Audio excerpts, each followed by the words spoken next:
તમે ને હું બધા જ જાણીએ છીએ કે દુર્બળ રહેવું એક પાપ છે, દુર્બળતા એક પ્રકારનો અપરાધ છે, અને એ સંજોગોમાં જો તમે દુર્બળ છો તો સમજી લેજો કે દુર્બળ માનવી ક્યારે પોતાના ધર્મનું રક્ષણ કરી શકતી નથી.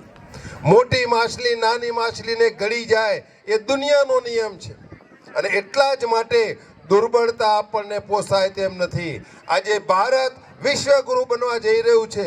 એ સંજોગોમાં એ જ ભારતના લોકોની અંદર પણ એક પ્રકારની શક્તિનું સિંચન થાય અને કોઈ પણ પ્રકારે દુર્બળતા ન રહે. સનાતન ધર્મની રક્ષા માટે તમે ને હું સદાય કપાવવા માટે ને કાપવા માટે તત્પર ન રહીએ, પરંતુ માત્ર ને માત્રના રક્ષણમાં જરૂર પડે ત્યાં શસ્ત્ર ઉઠાવવા તૈયાર રહીએ. એ માટે આપણે તૈયાર થવાની જરૂર છે.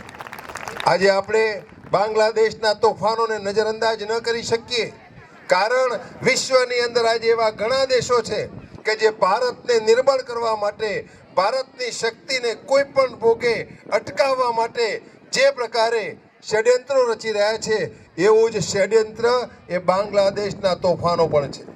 ત્યારે એ સંજોગોમાં હિન્દુઓ માટે જે પ્રશ્નો ઊભા થયા, ત્યારે હિન્દુત્વની રક્ષા માટે તમારે ને બધાએ જાગૃત થવું પડશે.